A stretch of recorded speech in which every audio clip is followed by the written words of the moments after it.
Welcome to Leaders HQ, the source for motivated people who are building their leadership. Today, we look at a topic that is quite common amongst new leaders, and especially those who are working in political campaigns. The problem that many new leaders have is that they try to control all of the plans and tasks in the campaign, and they are not good at delegating. This creates problems for the campaign and slows it down from growing and developing properly. To illustrate this problem, we are going to join our fictional character Robert and his journey as a new campaign manager. If you would like to learn more about letting go and learning to lead better, let's continue on with the story. Meet Robert. He's the kind of guy who's always done things his way. Independent, resourceful, and determined. He prides himself on getting things done slowly but surely, all on his own. For Robert, it's not about asking for help. It's about proving to himself that he doesn't need it. It's always worked for him in the past, but now he's facing a challenge he can't tackle alone. Organizing a $50,000 fundraiser with just 10 hours a week to spare. As the pressure mounts, Robert's do-it-myself mindset starts to backfire. Tasks pile up, progress slows, and his team of eager volunteers are left wondering, does he even trust us?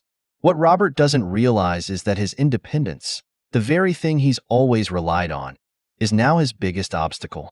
Now, let's be clear. Robert's story is fictional, but it's inspired by the real challenges leaders face every day. Maybe you've felt the same way. Overwhelmed, stuck, and unsure of how to trust your team to help you move forward. That's what makes Robert's journey so relatable.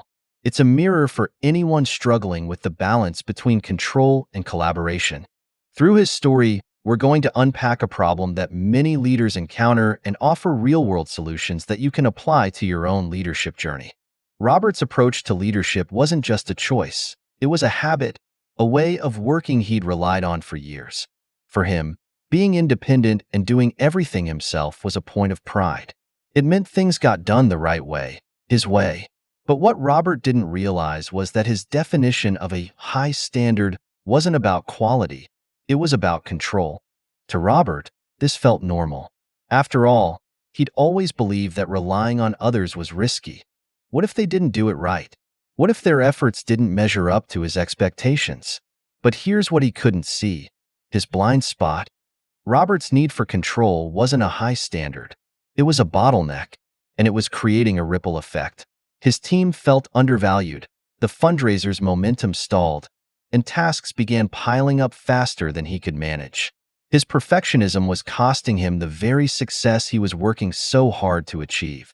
We don't know for sure what caused Robert's need to be controlling. Let's talk about 3 reasons why someone might develop controlling tendencies as a leader. First off, let's talk about a possible reason number 1.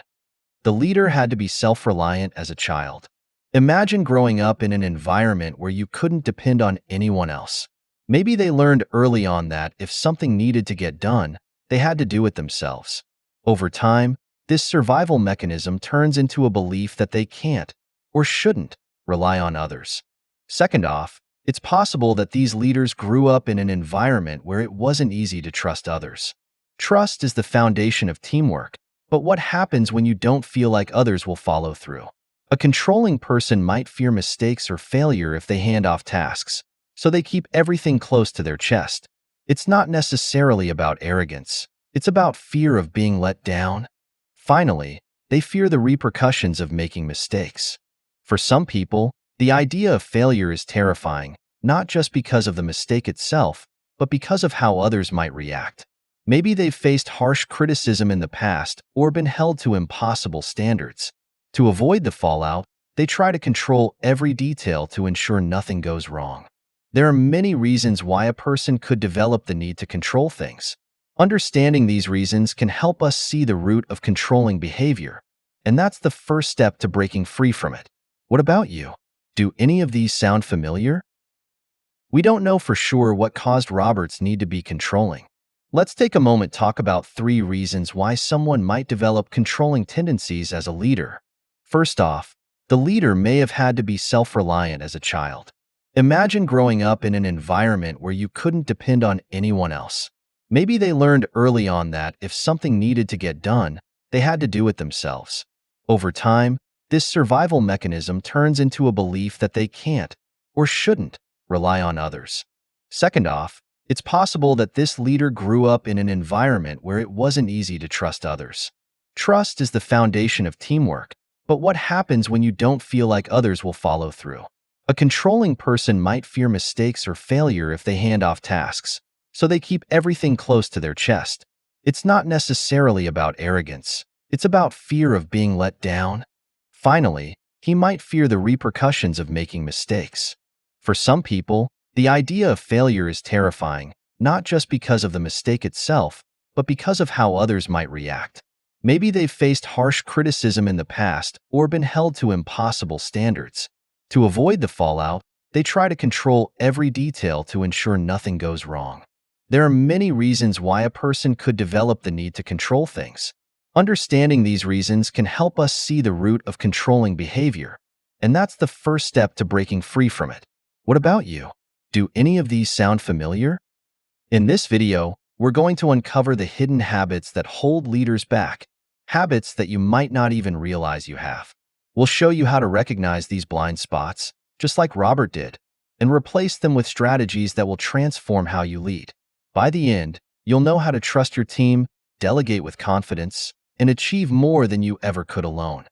Let's continue on with our story of Robert to see what he's up to. The fundraiser was just weeks away, and tasks were piling up faster than Robert could handle. Volunteers came to him with offers to help, but Robert waved them off, convinced that doing things himself was the only way to maintain control and stay safe. Deadlines were slipping, stress was building, and his team started losing morale. What should have been a collaborative effort was slowly unraveling, and Robert didn't even realize it.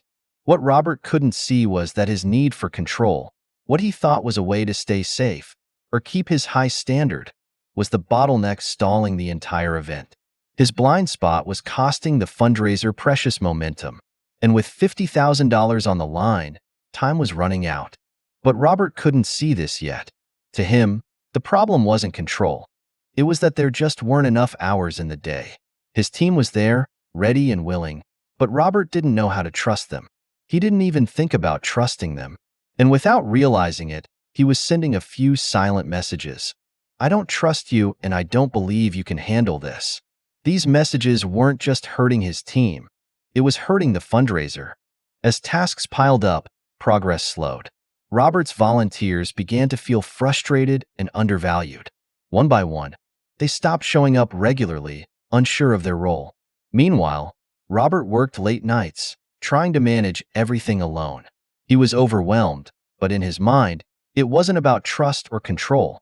He didn't want the consequences if a task was screwed up, and also there weren't enough hours in the day. Things were coming to a boil with the team. The team of volunteers was growing agitated. At the weekly meeting, they sat quietly as Robert went through his list of tasks.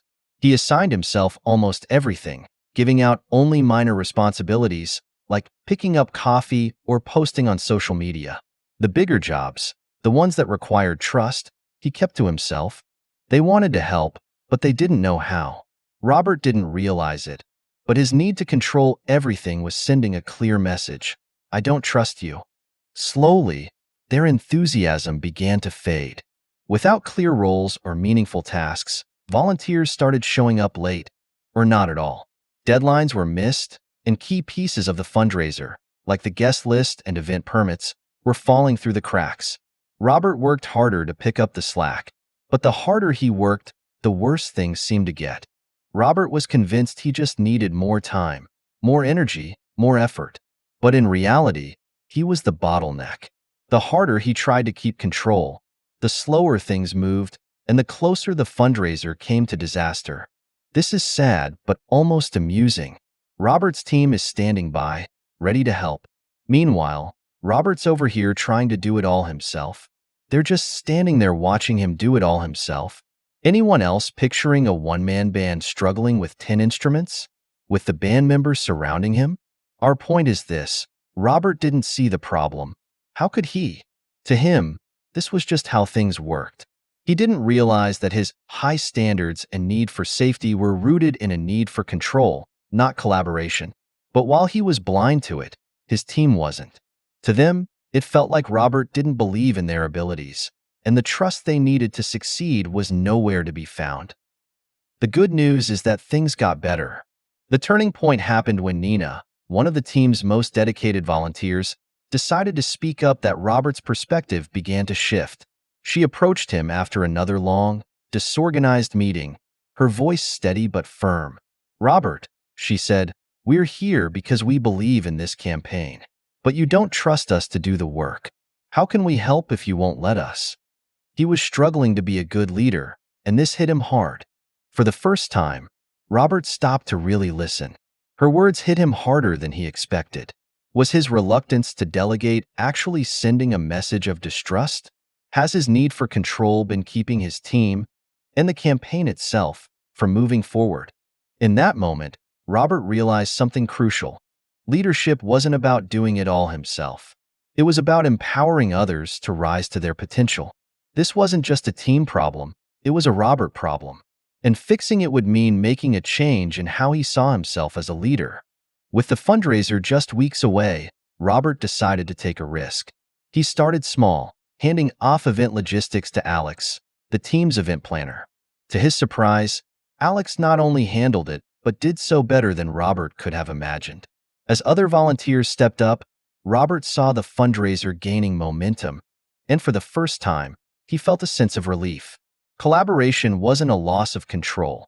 It was the key to achieving their goals. This is a lesson that new leaders really need to spend time with. The lesson of Robert and his team is a practical one that we can all learn from. Now, let's continue and review a real-life situation of a well-known business leader who started off as a controlling micromanager, but later became great at delegating and empowering his workers. Howard Schultz, the man who transformed Starbucks into a global coffee powerhouse, wasn't always the visionary leader we know today. In the early days of his tenure as CEO, Howard was deeply involved in every detail of the business. From store layouts to product offerings, no decision seemed too small for his attention. His passion for Starbucks was undeniable, but his approach came with challenges. At first glance, Howard's hands-on style seemed like dedication. He believed that his involvement ensured Starbucks maintained the highest standards. But as the company grew, cracks began to show. His micromanaging tendencies were creating bottlenecks, slowing down decision-making, and stifling his team's ability to take initiative. Howard's need for control wasn't just a personal trait. It was becoming a hurdle for the very growth he sought to achieve. Over time, Howard began to see the unintended consequences of his approach.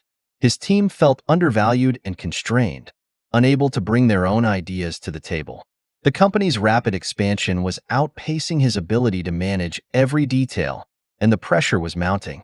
It wasn't easy for Howard to let go, but he recognized that his role as a leader needed to evolve. He began trusting his executives to lead their teams, empowering them to make decisions and contribute meaningfully.